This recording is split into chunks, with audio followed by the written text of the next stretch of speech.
Everyone, I'd like to welcome to the Board of Selectmen special meeting of Tuesday, November 21st, 2023 at 5 p.m. We have a group of us here. Dr. Lober is traveling, so he cannot be with us, and Joe Crisco wanted to participate. He's at home. Something came up, so he's going to participate via phone call. So before we begin, I'm going to call him up and get him to sign in on my trusty phone here. So if everyone will just be patient, I'll dial them up.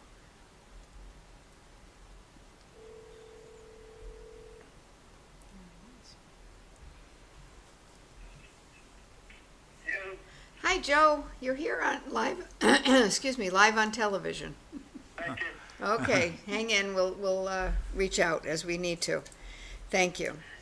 Item 1 on the agenda is to authorize the first selectman to execute a contract with SLR to apply for a LOTSIP grant for the revitalization of the business district, and action is appropriate. I will report that our co-chair of our 2030 commission is here, or not commission, ad hoc committee. Susan Jacobs is in the audience for questions, and now I will turn it over to Tony to take us up to this moment. Okay, thank you. Back in February of this past year, the board heard a presentation from SLR Consulting. SLR was brought on by the 2030 committee. It was actually, their initial work was paid through the COG to help develop a plan for the business district for connectivity. And so they presented to the board their plan to install traffic calming, sidewalks, landscaping, and bike lanes in the business district. And at that time, the vote was for me to proceed to look into grants to pay for the work. So since then, we've identified LOTSIP as the grant that we would use for the construction portion of the project. LOTSIP is a grant that is organized by the Council of Governments, and they work with DOT to come up with projects and approve projects that are in keeping with LOTSIP. Our plan is to present the entire project for the grant program, which is improvements on Amity Road, Lucy Street, and Bradley Road. And in order to do that, we need to apply for a LOTSIP grant, and so we would like to use SLR to help with the application. Their services would include survey and data collection, subsurface exploration, which is has a lot to do with the road surface and what type of subsurface exists for the paving, and then of course assist with the LOTSIP application itself. We'd like to use the American Rescue Plan funds for this portion. There's some pre-design work that'll take place as well, and then this will be for the for this portion of the project, and the rescue plan funds would be for the design portion as well. And their work should take them through February to early March, at which point we should then have the information for our application. I've discussed this with the COG, and that works with their timing. They have a new round of LOTSIP grants starting right after the first of the year, so this will work nicely with their application. So that's the plan for this evening. Is the 2030 committee met and just previous to this meeting, discussed in detail with the SLR about the project and the what they anticipate as the end result from the project, and have approved unanimously to recommend to the Board of Selectmen that we move forward with this proposal. Tony, I have a couple questions about the professional fees. What Sure. we're paying for right now to SLR. Mm-hmm. Is it the $74,000? Is that what? No, it would be 60. 62. Okay. And then the budget for direct expenses would be, we talked about some of them, if we need additional traffic data, Okay. if we need, was a couple of others, there was some costs that may come up as a result of this application that we may or may not need to incur, but the main one was traffic data. Okay. Which I think we have hopefully a lot of that through our traffic commission. Hopefully, we already have a lot of that traffic data. right. Okay, good, What, okay. wasn't there, but some of it is dated because of the COVID intervention. We kind of, I remember when we were talking about those things. They Right, were so- talking about having to do newer data because of the fact that COVID had changed so many things, and then, So Chris had mentioned that Chris Dickerson had mentioned that they just did a traffic study on Amity Road, right, just last month, I think. oh, great. So, it's, the other two roads are in question. Are in question, and also it's not just traffic in terms of roads, but it's also events, so accidents, Right. pedestrian safety, all of that is stuff Right. that clearly will move this along, and I'm uncertain whether we have all that or not, so the traffic group is meeting on November 30, and we'll know then as to what's there. Thank you. Does anybody have any questions further for, I had a question about it mentions the town-owned right-of-way, but some of those roads are state roads, so is that sort of interchangeable, or is there a town right-of-way Right. on state that's roads? a good question, because Lucy, I know, is a state road, Yeah, and Amity too. right. surprisingly. Yeah. Yes, Lucy is a state road, and we found out just tonight, that the sub-classification is state road, lowest sub-local classification. That's not surprising. Makes sense. So It's like the shortest state road. Although The world's I think it shortest is. state road. if you've seen the traffic on that road, which you all have, it's probably a little more than that. Yeah. But the Yeah. process to Yeah. change that classification can be a lengthy one, and we didn't think it was worth the time delay Yeah, right. to, because this road's adjacent to, it connects to a urban collector, which is what Amity is, we think we're okay. But in answer to Sheila's question, yes, that back and forth between the state road designations and the local road designations, we got the impression tonight, but we've also had the impression over the past year, that that's an unholy complication.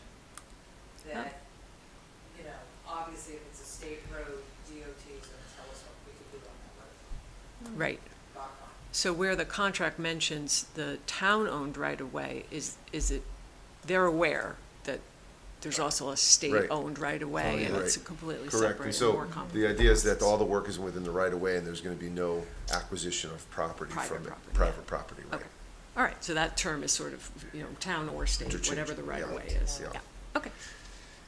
Anything Thank else you. for Tony, or, okay. So that being said, I'll move, well, I can't really do that, I because can- it's I'll authorizing make- myself, so. I feel I'll make the funny motion to doing that. authorize the first selectman to execute a contract with SLR to apply for the LOTSIP grant for the revitalization of the business district. Is there a second? I'll second that. Thank you. Any further discussion? Oh, I'd just say that this is what the strategic committee was talking about for these funds specifically. correct. So it's exactly what we wanted to see them earmarked for. Good. And just as a parenthetical, did any of you guys see it's on some news show that I happen to be watching, there was a contrast between traffic in Dallas versus what they're doing up in Canada in Missed it. Edmonton. Well, there were hundreds of traffic deaths in Dallas in the last year. It was a couple of hundred, 250, something like that, largely because of speeding and all these other kinds of things. Then they went up to Edmonton and they saw that they had done exactly what some of this plan, that the 2030 Traffic plan was calming, talking yeah. about. Narrowing, slowing things down, putting things up that made drivers more aware that they weren't on just a straight 4-lane speedway. And Edmonton, though it has a third the size of Dallas, had like 14 deaths in the entire year compared to well over 200 in Dallas. And that was, they just, when you get serious about that kind of thing, safety is a big piece of this. So I think that's a good thing for our town. I agree. I've said for a long time that the speeding on Lucy Street is, I mean, we could probably balance the national debt if they, ticketed all In those fact, it was cars. mentioned It's several times crazy. that safety is the main Yeah, reason why Sure. these exactly, funds are yeah, available. yeah. I think that's probably It's so DOT. dangerous. And DOT apparently is more receptive to that. Yes, yeah. So it is getting national attention. All good stuff. Okay, so I will call the vote. All in favor signify by saying aye. Aye. And Joe, Aye. thank you so much. Okay. Okay. Thanks, everyone. Thanks, Thank you. Susan, Thank you. for zooming over. Task force, thanks you. Thank Have you. a good holiday, everybody. Thank you for all your work. Thanks so much. Okay, moving on to item 2. Discussion and adoption of commencement of date of terms of elected officials elected at the November 7th, 2023 town election pursuant to Section 9-187A of the Connecticut General Statutes and Public Act Number 23-1, and also action is appropriate. I'll turn this over to Attorney So, Weiner. just very briefly, this is just sort of cleaning up some of the election issues. In October 2022, the board voted to have the terms of elected officials extended to December 31st, 2023, because obviously everybody was expired June 30th of 2023. That by implication means that the new term, the new elected officials would start January 1st, 2024, the next day.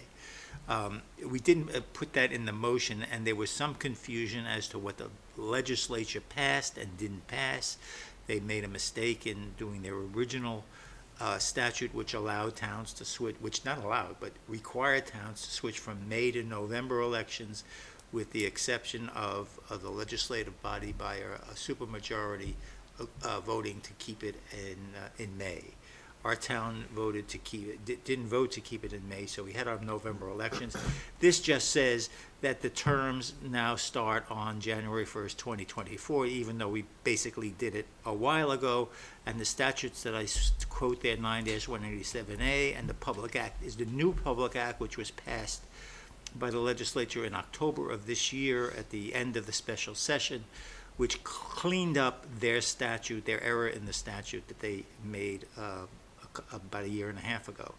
And now we are allowed to have swearing-ins of newly elected officers, public officials in towns that switch from May to November, to occur within 70 days of the date of the election.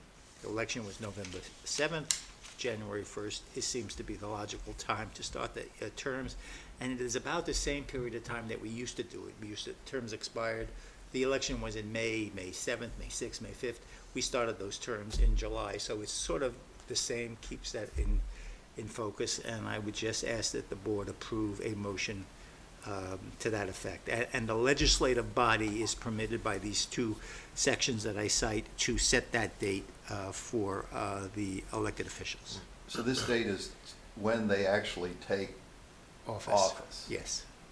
Do they have to be sworn in on that day, or can they be sworn in on some other day? It seems like New Year's Day maybe. They can be sworn in before, they Yeah. can be sworn in after. New Year's Day doesn't sound Yeah. like anybody wants to do any Yeah. swearing in. No, they could be Maybe sworn swearing in. in, He's sitting but not there swearing hungover. in. They could be sworn, and the new board will likely meet, the new elected Board of Selectmen and the newly elected First Selectmen will likely meet in December Sure. to choose Commissions. appointed boards and Yeah. commissions, and at that time, you can swear people. Yeah.